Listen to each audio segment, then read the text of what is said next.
Marshawn, old whites, classic old whites, said that he was, speaking ridiculous or whatever. If you listen to what he was saying, it's one of the smartest things that an ex-player has said. Yeah. He's like, listen, I've been on the other side. We got people that are losing their lives. Like, what Marshawn did was very noble up there. Now, granted, he did it strictly because he didn't want to talk to any of the humans that were bashing him for what he was saying, which I respect even more. But it is real.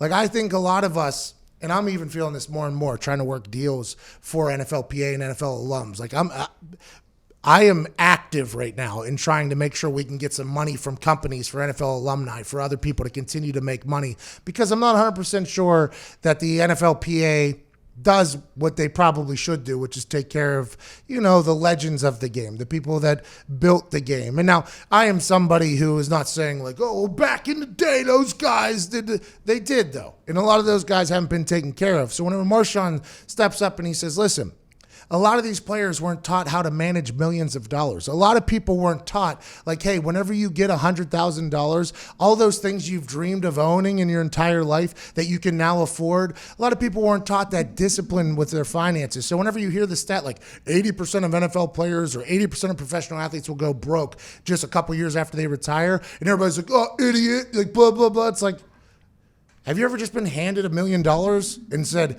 hey, I know you used to sleep on the floor, and I know you used to eat oodles and noodles, and you used to do all these things for your entire life, and everything you've ever wanted is now at your fingertips, but you should be disciplined with your money. And it's like, yeah, it's a lot easier said than done, my friend. And I think that type of thing that happens to a lot of players, and I think Marshawn taking the initiative to talk about that is cool.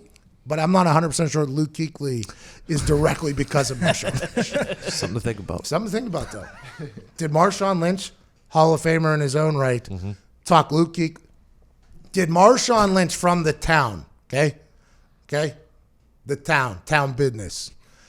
Did he convince a Boston College grad that he needs to take care of his chicken and retire? And if he did, that's why football is the most beautiful game on earth.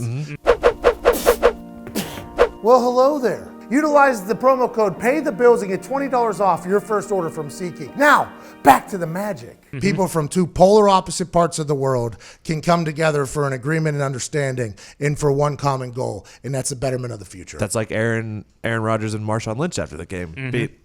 Taking their own special moment, exchanging jerseys. They were on Cal. They're both Cal teammates together. Two very different individuals. That's why football is the greatest sport on earth, by the way. Matt Rule said this in his press conference, Carolina Panthers. It's real. You walk into a locker room, you got a short little dumpy guy. Oh, he's the kicker, okay? You got a 6'6" guy who's shredded, who's 265 pounds. Oh, that's a defensive end. That guy is from, there. You got a guy from Compton. You got a guy from Bel Air. You got people from all over the place coming together for one common goal. That is why football is the most beautiful game on earth, because of that.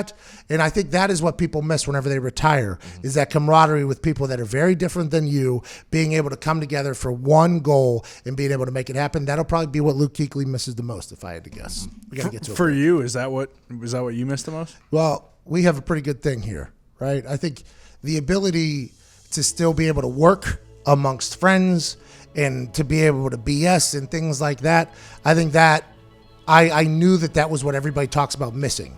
So whenever we started this and then with Barstool and then now alone, I think that is something that has helped me out a lot. And by the way, I think that's what Hasselbeck loved this year whenever he got a chance to hang out with us. Like, that's what every retired player talks about. It's like, do I miss training camp? Absolutely not. Do I miss running my head into somebody? Absolutely not. Do I miss the paychecks? Oh, yeah. I miss those. But they also miss the camaraderie, and I think I'm very fortunate that I have you guys. You guys. We're fortunate to have you, man. I agree. Glad you're retired. Yeah.